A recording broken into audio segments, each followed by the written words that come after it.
The wind howled like a hungry beast across the frozen wasteland of Kepler 442c. Sergeant Marcus Chen pulled his thermal coat tighter around his body as ice crystals stung his face. His breath came out in white puffs that froze instantly in the bitter air. The temperature gauge on his wrist showed -40 degrees and dropping fast. Marcus had been on patrol for 3 hours when the storm hit. What started as light snow had turned into a raging blizzard in minutes. Now he could barely see 5 feet ahead of him. His radio crackled with static, the signal breaking up in the electromagnetic chaos of the storm. "Base, this is Chen. Coming back early. Weather's getting bad out here." He spoke into his comm unit but only heard static in return. The storm was blocking all signals. His boots crunched through the deep snow as he tried to find his way back to the outpost. But the swirling white snow made everything look the same. Every direction looked identical. Marcus stopped and checked his navigation device. The screen flickered and went dark. "Great," he muttered. "Just perfect." The cold was getting worse. Even with his military-grade thermal suit, Marcus could feel the freezing air trying to get through. His fingers were starting to go numb inside his gloves. He needed shelter, and he needed it soon. Through the blowing snow, Marcus saw a dark shape ahead. As he got closer, he recognized it as one of the old research stations. These buildings had been abandoned when the military took over this sector. Most were empty shells now, but they still had basic systems. Marcus reached the station's door and found it unlocked. He pushed inside, grateful to be out of the wind. The building was dark and cold, but at least it blocked the storm. Emergency lighting flickered on as he entered, casting strange shadows on the walls. The station was bigger than it looked from outside. There were several rooms connected by narrow hallways. Equipment covered in dust sat on tables and shelves. Charts and maps hung on the walls, showing the planet's surface and weather patterns. Marcus found the main control room and looked for the heating system. He located the emergency power switch and flipped it on. Lights came on throughout the building, and he heard the hum of machinery starting up. Soon, warm air began flowing from the vents. As the building warmed up, Marcus heard something strange. It sounded like whimpering, like an animal in pain. The sound was coming from deeper inside the station. Marcus drew his sidearm and moved carefully toward the sound. Military training had taught him to be ready for anything. On this planet, anything could include hostile wildlife or worse. He followed the sound down a hallway to a storage room. The door was slightly open. Marcus pushed it wider and looked inside. What he saw made him freeze in shock. 3 creatures huddled together in the corner of the room. They looked like wolves, but unlike any wolves Marcus had ever seen. Their fur was thick and seemed to sparkle like crystal in the light. They were bigger than earth wolves, about the size of large dogs. Their eyes were bright amber and looked incredibly intelligent. The largest of the 3, clearly the leader, looked up at Marcus. Instead of showing fear or aggression, the creature's eyes seemed to plead with him. The other 2 were smaller and appeared weak from cold. One looked very young, probably just a pup. Marcus lowered his weapon but kept it ready. The creatures made soft sounds, not quite howls but not barks either. The big one slowly stood up and took a step toward Marcus. Its movements were careful and non-threatening. The creature pointed with its snout toward the door, then back to its companions. It made more soft sounds, and Marcus could swear it sounded like the animal was trying to talk to him. The meaning seemed clear. They needed help. Marcus had strict orders about contact with unknown species. Protocol said he should report any alien life immediately and avoid interaction. But looking at these creatures, especially the small one that was barely moving, Marcus felt something stir in his chest. The big wolf took another step forward. It was close enough now that Marcus could see its breath steaming in the cold air. The creature was shivering, and frost covered parts of its crystalline fur. All 3 of them were dying from the cold. The wolf raised one paw and placed it gently on Marcus's arm. The touch was surprisingly warm, even through his suit. The creature looked directly into Marcus's eyes, and Marcus saw intelligence there that was almost human. The wolf was asking for help as clearly as if it had spoken the words. Marcus looked at the 3 creatures. The small one had stopped moving altogether. If he followed protocol and called for backup, these animals would be dead before help arrived. If he helped them and his superiors found out, he could face serious consequences. The decision took only seconds. Marcus couldn't watch helpless creatures die when he had the power to save them. He holstered his weapon and moved to the heating controls in the storage room. The big wolf stepped back but continued watching him closely. Marcus adjusted the temperature settings, directing more warm air into the room. The effect was almost immediate. The creatures moved closer to the heating vents, and Marcus could see them starting to relax as warmth spread through their bodies. The small one opened its eyes and made a soft sound. Marcus found some old blankets in a supply closet and spread them on the floor near the heaters. The wolves understood immediately and moved onto the blankets. The big one looked at Marcus again, and this time its expression seemed to show gratitude. For the next hour, Marcus watched as the creatures slowly recovered. Their shivering stopped, and color returned to their crystalline fur. The small one, which Marcus began thinking of as Pup, became more active and even playful. Marcus sat across the room, giving them space but staying close enough to help if needed. He tried his radio again, but the storm was still blocking all signals. He was stuck here until the weather cleared. The big wolf, which Marcus started calling Alpha in his mind, approached him again. This time it carried something in its mouth. It dropped the object at Marcus's feet and stepped back. Marcus picked up the item. It was a piece of his navigation equipment that had broken off during his journey. Somehow the wolf had found it and brought it to him. The creature had been outside in the deadly storm and had risked its life to retrieve something that belonged to Marcus. "Thank you," Marcus said quietly. The wolf tilted its head at the sound of his voice as if trying to understand the words. As night fell, the storm continued to rage outside. Marcus settled in for a long wait. He shared some of his emergency rations with the wolves, though he wasn't sure if human food would be safe for them. They ate carefully as if they understood it was a gift. The second wolf, smaller than Alpha but larger than Pup, brought Marcus a broken piece of equipment from somewhere in the station. It seemed to understand that Marcus needed to repair his gear. Marcus looked at the three creatures as they settled down for the night. Alpha lay protectively between Marcus and the other two. Despite being different species, Marcus felt a strange connection to these animals. They had shown intelligence, gratitude, and even cooperation. Outside, the wind continued to howl, but inside the research station, 4 unlikely companions had found warmth and safety together. Marcus didn't know it yet, but this moment would change his life forever. The simple act of choosing compassion over protocol had set events in motion that would affect not just him and these creatures, but the entire galaxy. As Marcus drifted off to sleep, he wondered what morning would bring. He had no idea that his new companions were far more than they appeared to be, and that their meeting was just the beginning of an incredible journey. Marcus woke up to the sound of metal scraping against metal. Morning light filtered through the station's small windows, showing that the storm had finally passed. The 3 wolf creatures were awake and moving around the room, but they weren't just wandering randomly. They seemed to be working on something.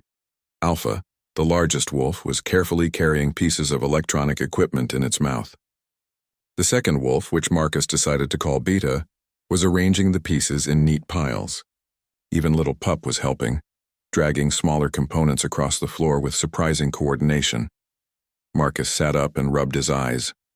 "What are you guys doing?" The wolves stopped their work and looked at him. Alpha approached and dropped a circuit board at Marcus's feet. It was from his broken navigation device. Beta brought over more pieces, including some components that Marcus recognized from his communication equipment. "You're trying to help me fix my gear," Marcus said with amazement. The wolves had somehow understood that he needed to repair his equipment, and they were gathering the necessary parts. Marcus examined the components. Not only had the wolves found pieces of his broken devices, but they had also collected compatible parts from the research station's old equipment. Some of these parts were exactly what Marcus needed to get his communication system working again. Alpha made a series of soft sounds and used its paw to point at different parts, then gestured toward Marcus's equipment pack. The meaning was clear. The wolf was trying to show him how the pieces could fit together. "You understand technology," Marcus said quietly. "You're not just animals, are you?" The wolves exchanged glances that seemed almost like a conversation. Then Alpha moved to a dusty table and began drawing in the accumulated grime with its claw. The drawing was rough but recognizable. It showed the research station with stick figures inside representing Marcus and the 3 wolves. Beta joined in the drawing, adding more figures outside the station. These figures were larger and had angular shapes that looked like vehicles or ships. The message was clear. Something was coming and it wasn't friendly. Marcus felt a chill that had nothing to do with the cold. "Someone's looking for you." Alpha nodded, an unmistakably human gesture. Then it began drawing again. This time it drew more wolf-like figures scattered across what looked like a map of the planet's surface. Many of the figures had X marks over them. Beta added to the drawing, showing dark ships above the planet. "Your people are being hunted," Marcus said. "And you're refugees." Pup made a soft whimpering sound. Alpha moved protectively toward the young one, nuzzling it gently. The big wolf then looked at Marcus with an expression that clearly said, "We need help." Marcus began working on his equipment, using the parts the wolves had gathered. As he worked, the creatures watched intently as if studying his techniques. Occasionally, one of them would bring him a tool or component he needed before he even asked for it. "You're reading my body language," Marcus realized. "You know what I need by watching how I move." The repair work took most of the morning. The wolves helped throughout, showing an understanding of technology that amazed Marcus. They seemed to grasp how different components worked together, and could predict which tools he would need next. When Marcus finally got his communication system partially working, the first signals he picked up weren't from his military base. Instead, he heard chatter from an unknown group using military-grade encryption. The voices were human, but they weren't using standard military protocols. "Target Zone 7 clear," one voice reported. "No specimens located. Moving to Zone 8, specimens." The word made Marcus's blood run cold. These people weren't military, they were hunters, and they were looking for the wolves. Alpha had been listening to the radio chatter. The wolf's ears were laid back, and its body language showed clear distress. It understood enough to know the voices meant danger. Marcus tried to contact his own base, but the signal was still too weak. The hunters, however, were much closer, and their signals were strong. He could hear them coordinating a search pattern that would eventually bring them to the research station. "We need to move," Marcus told the wolves. "They're getting closer." But before they could plan their next move, something extraordinary happened. Alpha approached Marcus and placed both front paws on his shoulders. The wolf looked directly into his eyes, and suddenly Marcus felt a strange sensation in his mind. It started as a warm feeling, like gentle pressure inside his head. Then images began to flow into his consciousness. He saw the wolves' home, a beautiful crystalline city built into ice cliffs, with thousands of wolf-like creatures living in harmony. The building seemed to grow from the ice itself, glowing with soft inner light. Then the images changed. Dark ships appeared in the sky above the crystal city. Figures in military gear emerged from the ships carrying weapons and capture devices. The peaceful wolves tried to communicate, but the invaders weren't interested in talking. They wanted to capture the wolves, especially the young ones. Marcus saw the wolves' special ability. They could sense emotions and intentions from great distances. They could feel fear, anger, joy, and love from other creatures. This empathic gift made them incredibly valuable to those who wanted to exploit it. The visions showed the destruction of the Crystal City. Families were torn apart as hunters captured wolves for their abilities. The survivors scattered across the planet, hiding in caves and abandoned places, always running from the dark ships. The connection lasted only a few seconds, but it felt like hours. When it ended, Marcus staggered backward, overwhelmed by what he had experienced. He had felt the wolves' emotions as if they were his own. Their fear, their grief, and their desperate hope for safety. "You shared your memories with me," Marcus whispered. "You can connect minds," Alpha nodded again. Then it began drawing once more, this time showing human figures working alongside the hunters. Some of the humans wore uniforms that Marcus didn't recognize, but others wore gear similar to his own military equipment. "Some humans are helping them," Marcus said with growing horror.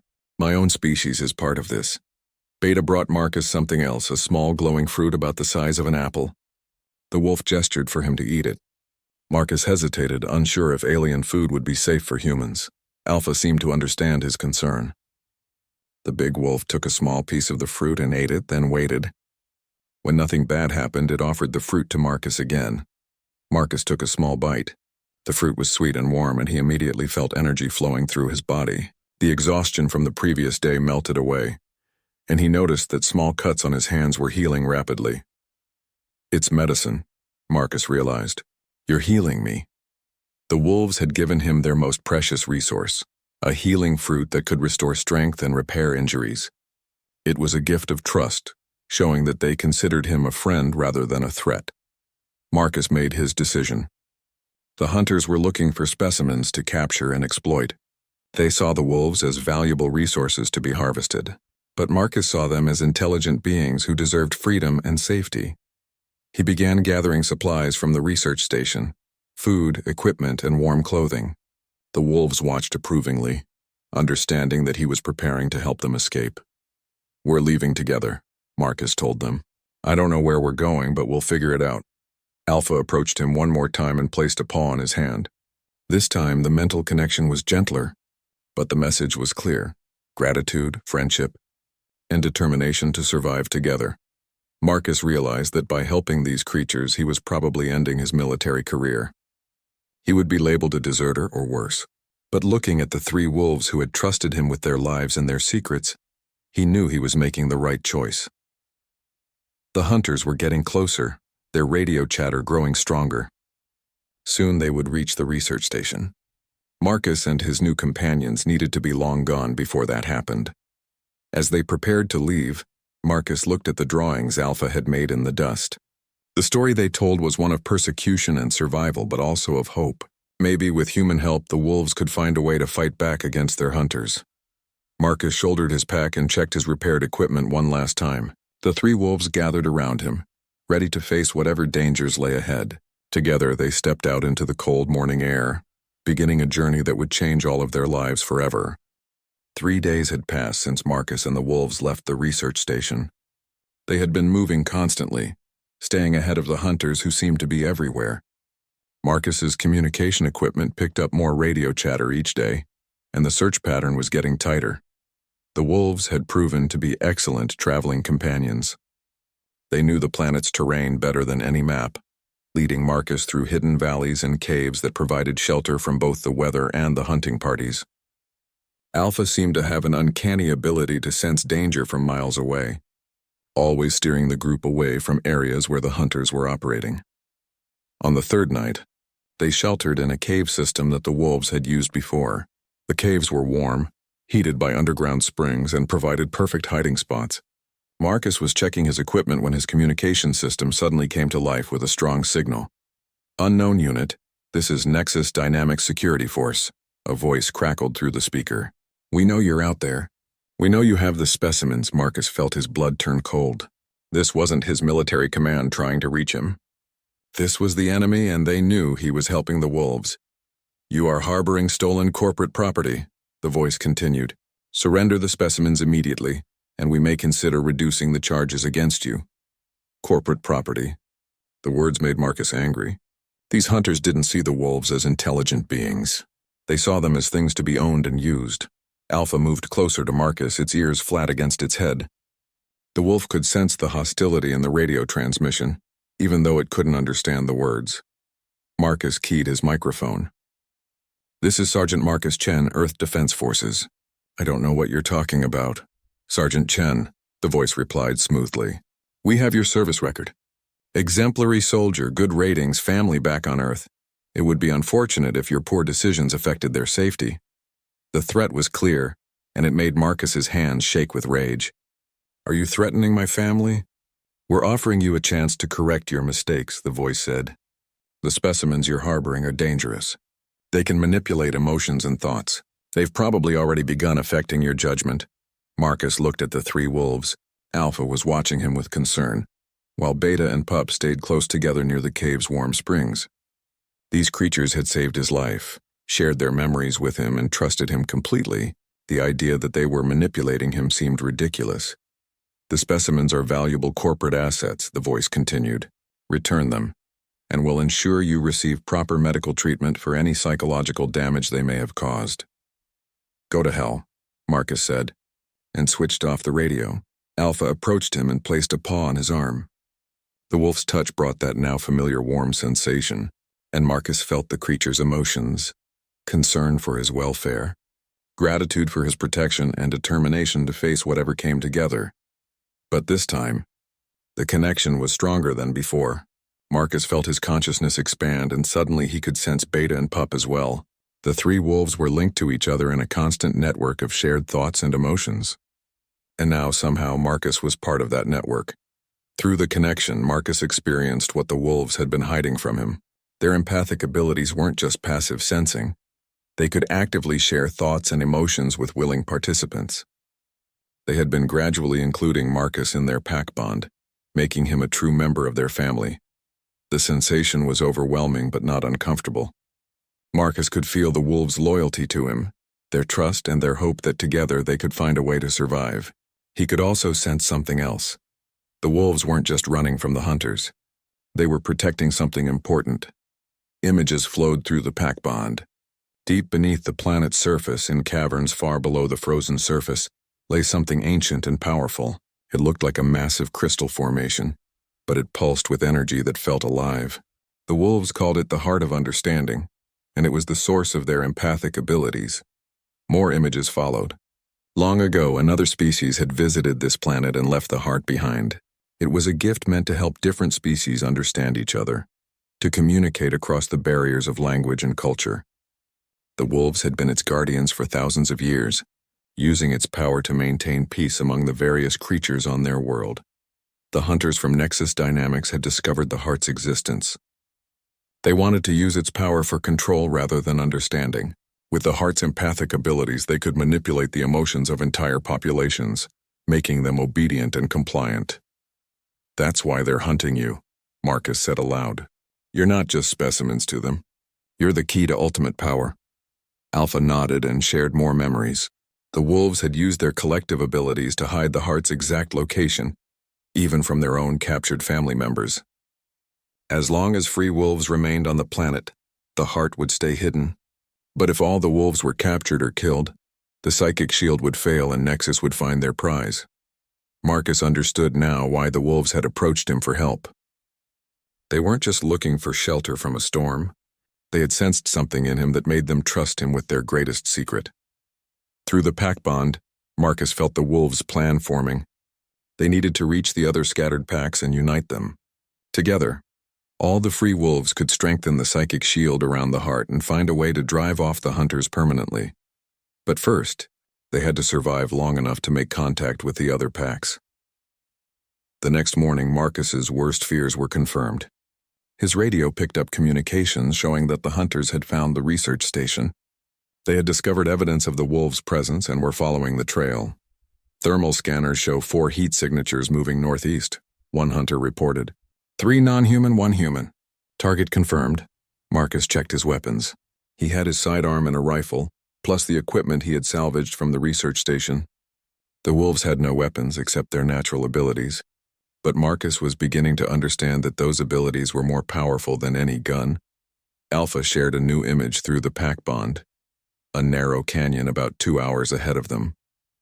It was a natural choke point where a small group could hold off a larger force, but more importantly, it was where another pack of wolves was hiding.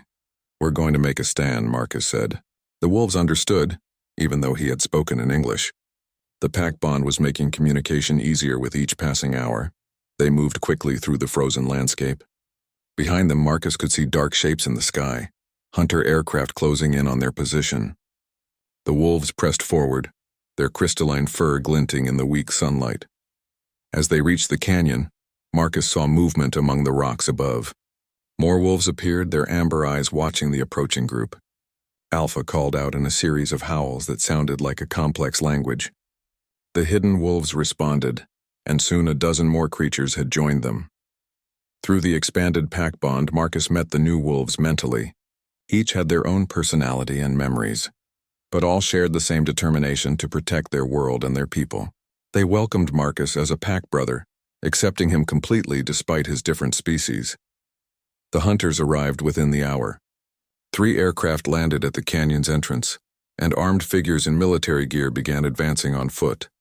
Marcus counted at least 20 soldiers, all carrying advanced weapons and capture equipment. "Surrender now and no one gets hurt," a voice called through a loudspeaker. "We just want the specimens." Marcus keyed his radio one last time. "My name is Sergeant Marcus Chen. I'm a soldier of the Earth Defense Forces, and I'm protecting innocent civilians from illegal capture and exploitation." "Those aren't civilians, Sergeant," the voice replied. "They're animals with dangerous psychic abilities. We're authorized to use lethal force if necessary." Marcus looked at the wolves around him. Through the pack bond, he could feel their readiness to fight. their loyalty to each other and to him, and their determination to protect the heart of understanding. These weren't animals, they were people with families, cultures, and dreams for the future. "Then you'll have to go through me," Marcus said. The first shots rang out across the canyon. The battle for the heart of understanding had begun, and Marcus found himself fighting alongside creatures who had become his family. Whatever happened next, he knew he was on the right side of this war. The hunters advanced, but they had underestimated their opponents. The wolves' empathic abilities allowed them to predict their enemies' moves and coordinate their own actions perfectly. And Marcus, now fully connected to the pack bond, fought with an awareness and precision he had never experienced before. The real war was just beginning. But for the first time since this all started, Marcus felt hope. Together, they might actually have a chance to win. The battle in the canyon lasted for hours. Marcus and the wolves fought with desperate courage, using the terrain and their psychic connection to outmaneuver the hunters. The wolves' ability to sense their enemies' intentions gave them a huge advantage, while Marcus's military training helped coordinate their defensive strategy. By evening, the hunters had been forced to retreat, but Marcus knew this was only a temporary victory. The pack bond carried disturbing information from wolves across the planet. Nexus Dynamics was bringing in more forces. Dozens of ships were landing at various locations carrying hundreds of soldiers and advanced equipment. "They're escalating," Marcus said as he bandaged a wound on Beta's leg. The wolf had been grazed by an energy blast during the fighting, but the injury was healing quickly thanks to the pack's shared life force. Alpha approached with a new group of wolves that had arrived during the night. Through the pack bond, Marcus learned that these were refugees from the Crystal City, survivors who had been hiding in the deepest caves for months. Their leader was an ancient wolf with silver fur and eyes that seemed to hold the wisdom of ages. The elder wolf's name was something that didn't translate into human language, but Marcus understood its meaning: Memory Keeper. Through the pack bond, Memory Keeper shared visions that went back generations, showing Marcus the true history of the wolves and their sacred duty. Thousands of years ago, the wolves' ancestors had been ordinary animals. Then the predecessors came, an ancient race that traveled between the stars, bringing gifts of knowledge and understanding to worthy species. The predecessors had found the wolves to be naturally empathic creatures, capable of forming deep emotional bonds. The predecessors had enhanced this natural ability, giving the wolves true telepathic powers and making them guardians of the heart of understanding. The Great Crystal was more than just a source of psychic energy. It was a communication device that could connect the minds of different species across vast distances. The predecessors left it here as a test. Marcus understood through the pack bond. If species could learn to use empathy instead of violence to solve their conflicts, the heart would help them communicate with other civilizations across the galaxy. But the heart could also be used for darker purposes. In the wrong hands, it could be turned into a weapon of mass psychological control, forcing entire populations into submission. This was why the wolves had to protect it at all costs. Memory Keeper shared more disturbing news through the pack bond. The wolves weren't the only species that Nexus Dynamics was hunting. Across the galaxy, the corporation was capturing and exploiting any species with psychic abilities. They were building an army of enslaved telepaths to control human colonies and subjugate alien civilizations. "We have to stop them," Marcus said. "But first we need to warn my people." Marcus tried his radio again, finally managing to reach his military base. The conversation that followed was difficult and frustrating. "Sergeant Chen, where have you been?" his commanding officer demanded. "You were declared missing 3 days ago." "Sir, I need to report a situation involving unauthorized corporate military activity," Marcus said carefully. "Nexus Dynamics is conducting illegal operations against indigenous life forms." There was a long pause. "Sergeant, Nexus Dynamics has a legitimate contract with the colonial government. Their operations are authorized." Marcus felt his heart sink. "Sir, they're hunting intelligent beings for experimentation and exploitation. The corporate representatives briefed us on their research project," his commander replied. "They're studying dangerous predators that can affect human psychology. For everyone's safety, you need to avoid contact with these creatures and report to base immediately." "Sir, these aren't dangerous predators. They're intelligent beings with families and culture. I've been in contact with them and they're peaceful." Another pause, longer this time. Sergeant Chen, report to base immediately for medical evaluation. That's an order. Marcus realized with growing horror that Nexus had already convinced his superiors that the wolves were dangerous animals. The corporation had legal cover for their hunting operations, and anyone who tried to protect the wolves would be declared mentally compromised. I can't do that, sir. Marcus said quietly. I have a duty to protect innocent civilians even if they're not human. Sergeant, you're relieving yourself of duty and facing court-martial charges. Return to base immediately or you'll be declared a deserter. Marcus switched off the radio. Through the pack bond, he felt the wolves' sympathy for his situation. They understood that he had just sacrificed his career and his future to help them. But the situation was about to get much worse. Memory Keeper shared new visions through the pack bond. Nexus wasn't just hunting adult wolves anymore. They had discovered that young wolves were easier to train and control. Hunter teams were specifically targeting cubs and pups, including Little Pup, who had been with Marcus from the beginning. The thought of Pup being captured and experimented on filled Marcus with rage. Through the pack bond, he felt the same protective fury from all the wolves. They would die before they let the hunters take their young. Over the next week, Marcus and the growing wolf pack became experts at guerrilla warfare. They struck at hunter camps, freed captured wolves, and sabotaged Nexus equipment whenever possible. Marcus's military training proved invaluable, while the wolves' psychic abilities made them nearly impossible to surprise or trap.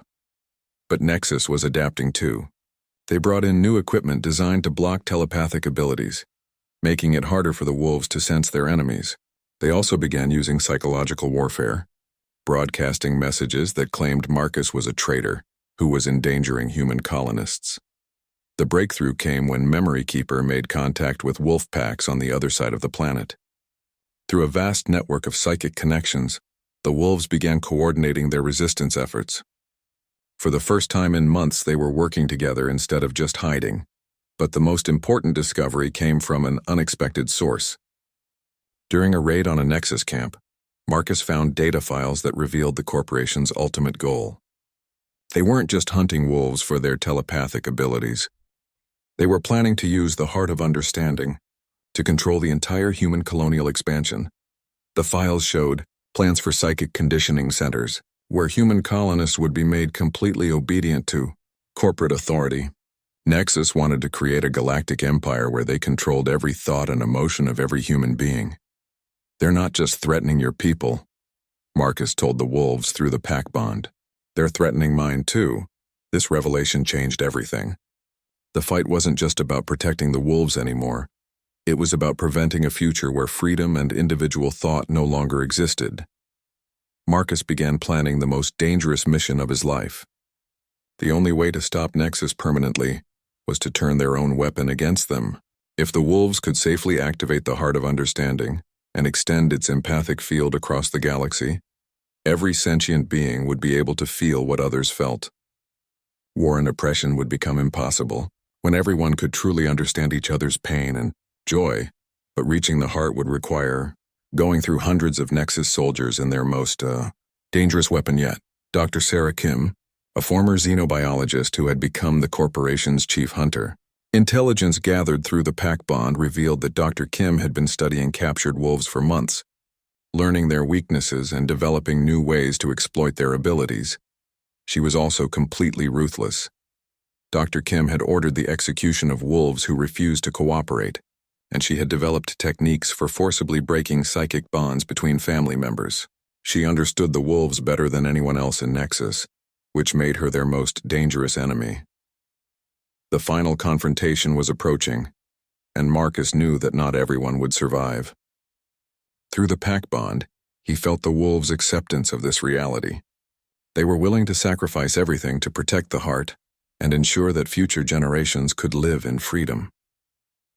As Marcus prepared for the most important battle of his life, he thought about how much had changed since that first night in the research station. He had started as a human soldier following orders, but now he was something new, a bridge between species, fighting for the freedom of all sentient beings.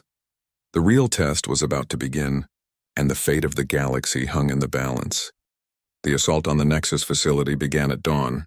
Marcus led a combined force of 50 wolves and 3 other human deserters who had joined their cause after learning the truth about the corporation's plans. The facility was built into a mountain, with multiple levels going deep underground toward where the heart of understanding lay hidden. Dr. Sarah Kim had turned the facility into a fortress.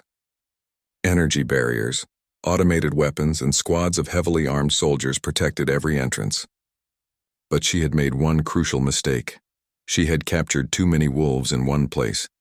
The dozens of imprisoned wolves were still connected to the pack bond network, even through their containment cells.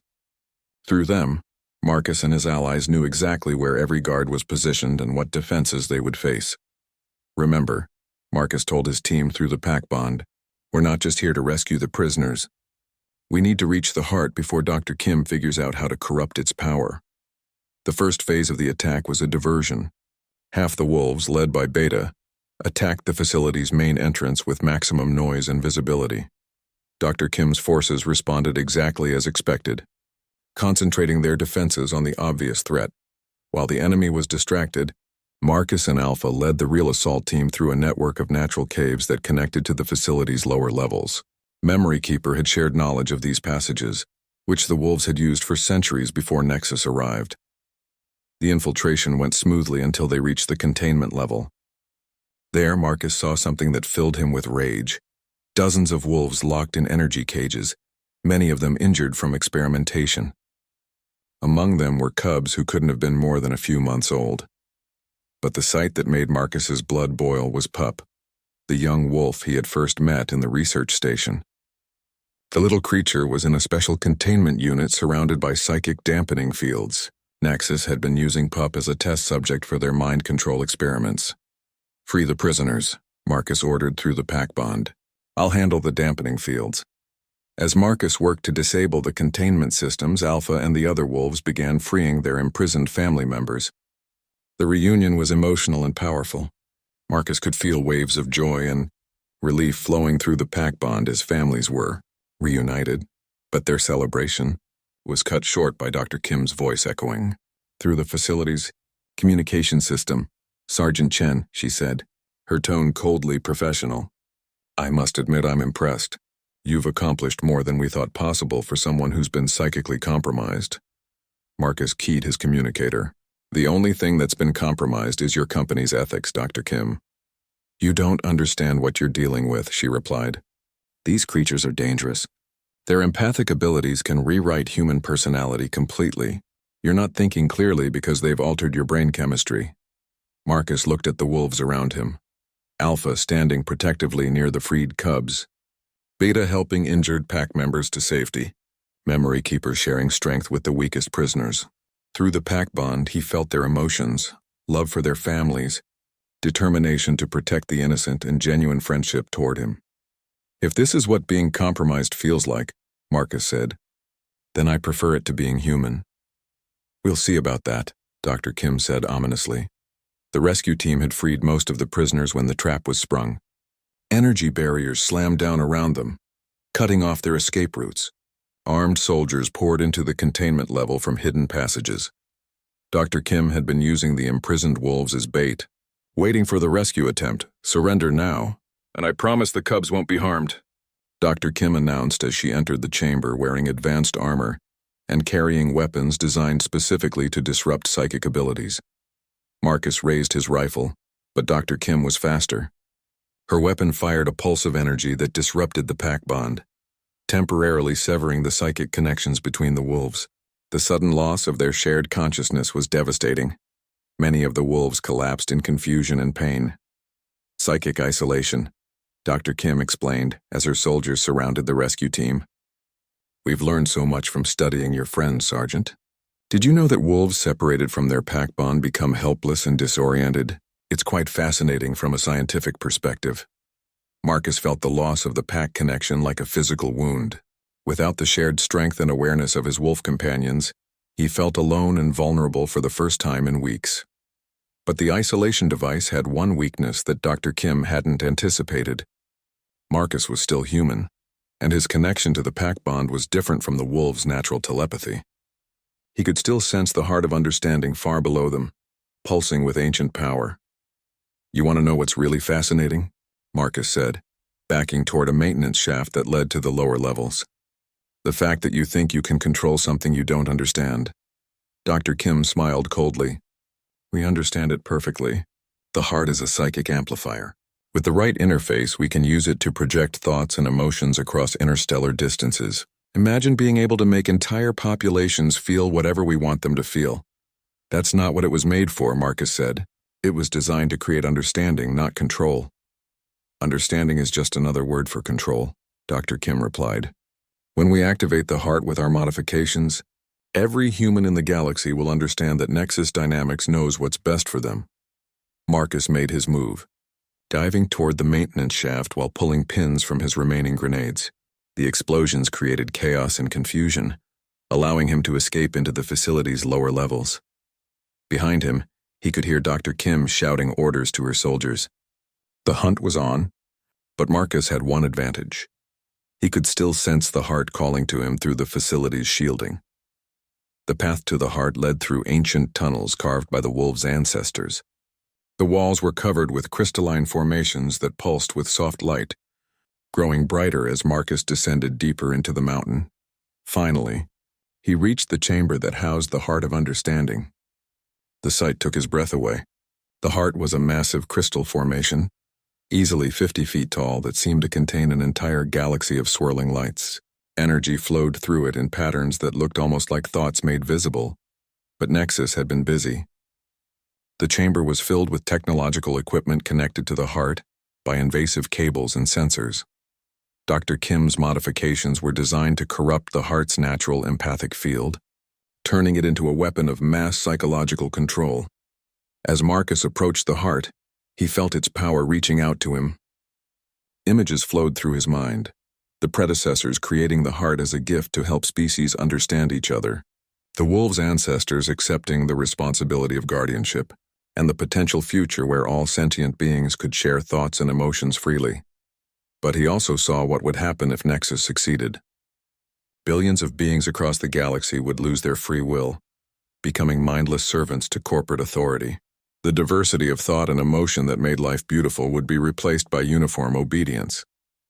Marcus began disconnecting Nexus's equipment from the heart. But the work was slow and complex. Behind him, he could hear soldiers entering the chamber. Dr. Kim's voice echoed off the crystal walls. Step away from the device, Sergeant. You don't know what you're doing. Marcus continued working, using his knowledge of military electronics to carefully remove the invasive modifications. I know exactly what I'm doing. I'm giving the heart back to its rightful guardians. The wolves are primitive animals, Dr. Kim shouted. They don't understand the heart's true potential. We can use it to end war, eliminate crime, and create perfect order throughout human space. Perfect order, Marcus said. Finally, disconnecting the last of the control devices is just another word for slavery. As the Nexus modifications shut down, the heart's natural energy field began to expand. Marcus felt the pack bond suddenly snap back into focus, stronger than ever before. Through it, he sensed Alpha and the other wolves fighting their way through the facility toward the chamber. But he also felt something else. The presence of thousands of other wolves across the planet, all adding their strength to the heart's awakening power. The psychic network that had been hiding the heart for centuries was now preparing to activate it. Dr. Kim raised her weapon, but before she could fire, Alpha burst into the chamber, followed by a dozen other wolves. The pack had broken free of their containment and fought their way through the facility's defenses. It's too late, Marcus said as the heart's energy reached critical levels. The Guardians have returned. Through the pack bond, Marcus felt Memory Keeper and hundreds of other wolves focusing their combined will on the heart. The ancient crystal responded to their guidance, sending out waves of empathic energy that spread beyond the chamber, beyond the facility, beyond the planet itself. The effect was immediate and devastating to Nexus's forces. As the empathic field touched each soldier, they suddenly felt the emotions of everyone around them. They experienced the wolves' pain and fear, but also their love for their families and their hope for the future.